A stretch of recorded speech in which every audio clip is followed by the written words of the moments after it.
What's going on, guys? TurgoLive here, and in this video I wanted to go over 20 different things that I wish I knew when I first started in Final Fantasy XIV, so that maybe you have an easier time than I did.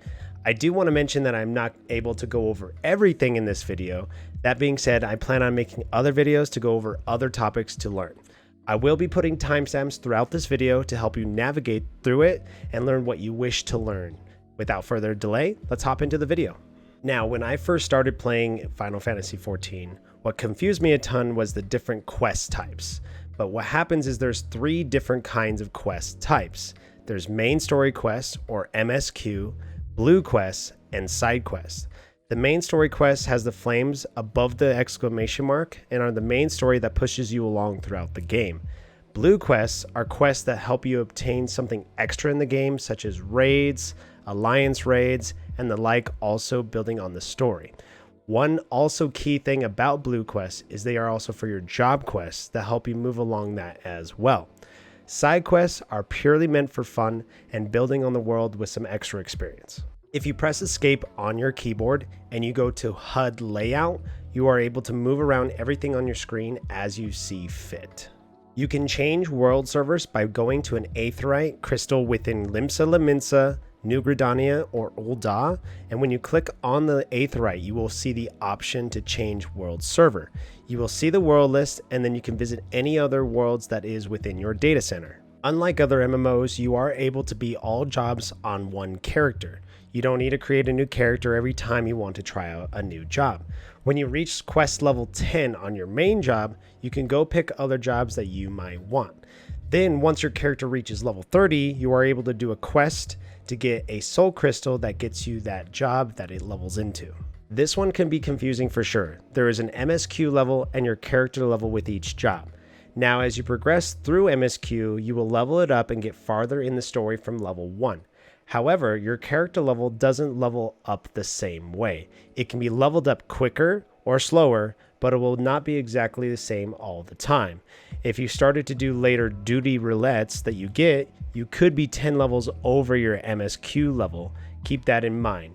Also, your job quests can have a different level at a different point depending on what you work on. When I was first starting out, I always wondered when I would get my first mount. You get your first mount at MSQ level 20. So until you reach that, you will not have a mount. Also, once you get a mount, it has mount music that you can toggle on and off. So if you press escape and then go to system configuration and then sound, you'll see at the very top it says play music when mounted. So by default, the bags are in a page system. But if you press escape and go to character configuration, you can go to item settings and go to inventory interface. If you do open all, it'll open all bags for you at once. This is a small quality of life tip here, and it's to make sure that you always get the next aetheryte crystal whenever you get to a new city or town that has it. It makes travel easier between places. Also, in major cities, get the Aethernet Shards so that you can travel around the city much faster.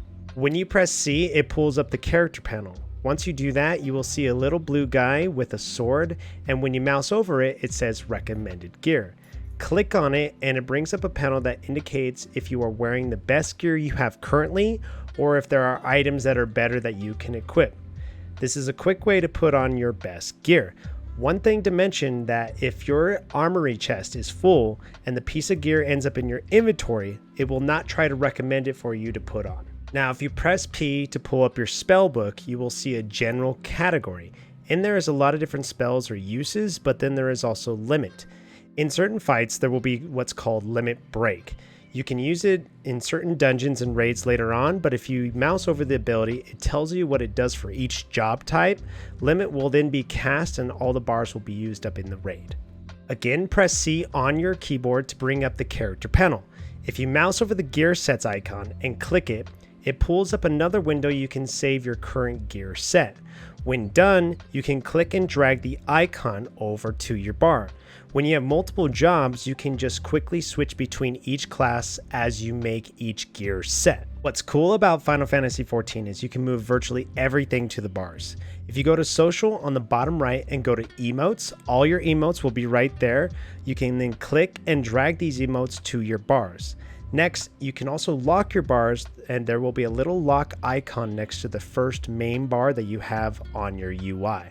You can also move menu items to your bar. To do this, click on any one of the bubbles at the bottom right and pick a menu item that you want to move to your bar. Then move them to your bar just like that. Lastly, to enable more bars, press Escape, go to Character Configuration, then go down to Hotbar Settings. Here you can enable different layouts of your bars and however many bars that you want on your UI. Throughout the game, quests sometimes give you food or drink. This a lot of times has beneficial stats, but then also it gives an additional 3% experience boost as well. That is a small added benefit. So always use them, and also it can be used twice for up to an hour for the experience buff. If you look up at the right corner of your screen, you will see the time, and it is usually in Eorzean time. Now, if you click on ET, you can switch between Eorzean time, server time, or local time. A cool thing they have in Final Fantasy XIV is you can log out by having your character sleep in a bed within an inn. It does a small animation of laying in bed as you log out, and when you re-log in, your character will get out of the bed. Try it next time. Whenever you right-click on a piece of gear or weapon, it gives you a multitude of options. One option is trying on gear, and it will show you how the piece looks on your character. Another option you can do is glamour that piece. If you try on the piece and you like what it looks like, you can glamour it. You will need prisms to be able to do that, but you can get them off of the market board easily if you search within major cities. Glamming one item can be tedious though, so I plan on making another video that goes over glamour plates that makes the process way faster. You can change between each chat mode by typing out the full word with the / in front of it, or you can click on the chat bubble and you can manually change each chat as you see fit. As you go throughout the game, you will get achievements, and they can be turned in for achievement certificates to Jonathas in Old Gridania. There's a bunch of fun stuff you can exchange them for like minions, mounts, and even some glamours. I touched a bit on this at the start of the video, but main story quests are the main focus of the story and pushing that along through each expansion.